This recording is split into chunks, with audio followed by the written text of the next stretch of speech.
मस्साजोगचे सरपंच संतोष देशमुख हे अवादा पवनचक्की कंपनीच्या सोनवणे नावाच्या कर्मचाऱ्याला वाचवण्यासाठी साईटवर गेले होते.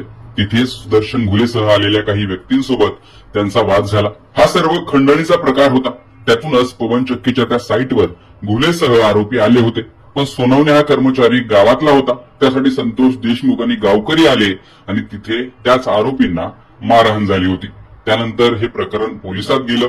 पोलिसांनी या प्रकरणाला गांभीर्याने घेतलं नाही. राजकीय हस्तक्षेपामुळे पोलिसांनी गुन्हा न दाखल करता दुर्लक्ष केल्याचं बोललं जात आहे. घटना होऊन 2 दिवस उलटले. प्रकरण शांत झालं असं वाटत असल्यामुळे संतोष देशमुख देखील गावाबाहेर पडले. इतकंच काय तर आरोपी सुदर्शन घुलेला संतोष देशमुख यांचे भाऊ धनंजय देशमुख एका हॉटेलमध्ये भेटले आणि तिथेही या वादावर पडदा पडल्यासारखंच त्यांच्यात बोलणं झाल्याचं सांगितलं जात आहे. त्यामुळे सर्व निवळलं असं वाटत असतानाच केजवरून मस्साजोगला जाणाऱ्या संतोष देशमुख यांच्या गाडीवर 9 डिसेंबरला हल्ला झाला. त्यांचं अपहरण केलं आणि त्यांची हत्या केली गेली. सुदर्शन घुलेसह 6 जण प्रत्यक्ष तिथे होते, तर विष्णू चाटेला तिथून फोनाफोनी झाल्याचं बोललं जात आहे. या सर्व प्रकरणातील आरोपी हे मस्साजोगचे नसून इतर गावातील आहेत. पोलिसांनी आरोपींसह यात कोण कोण सहभागी असू शकतं याचा तपास केला. तेव्हा एक धक्कादायक घटना समोर आली आणि गावातील कुणीतरी सहभागी असू शकतं हा संशय जो पोलिसांना होता तो खरा ठरला.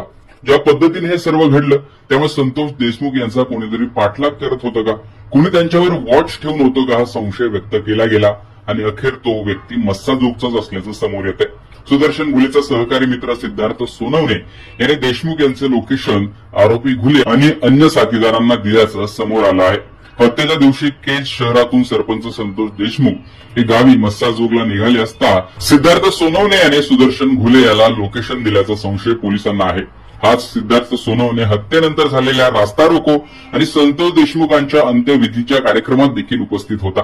पोलीस तपासाची कुणकुण लागताच घटनेच्या 2 दिवसानंतर तो देखील गावातून फरार झाला. सिद्धार्थ सोनवणे हा फरार झाल्यानंतर मुंबईत लपून बसला होता. त्याने या काळात वेगवेगळी सिम कार्ड्स वापरली. स्थानिक गुन्हे शाखा पोलिसांना त्याचं मुंबईतील लोकेशन मिळताच त्या ठिकाणी त्यांनी सापळा लावला आणि एक मोकळ्या पटांगणात उसाच्या गाड्यावर काम करत असताना पोलिसांनी त्याला कल्याण येथून अटक केलं. सिद्धार्थ सोनवणेने टीप दिल्याची कबुली दिली तर या प्रकरणात पोलिसांना मोठी मदत तपासात होऊ शकते. सध्या वाल्मिक कराड, विष्णू चाटे या 2 मोठ्या आरोपींसह 5 जण अटकेत आहेत, तर 1 आरोपी फरार आहे. आरोपींना मदत करणाऱ्या डॉक्टर वायभासेलाही पोलिसांनी ताब्यात घेतले. तर दुसरीकडे आरोपी पुण्यातून अटक झाल्याने पुणे कनेक्शनही समोर येत आहे. पण ज्या सिद्धार्थ सोनवणेची चर्चाही नव्हती तो सोनवणे सापडल्याने मस्साजोगमध्ये खळबळ उडाली आहे.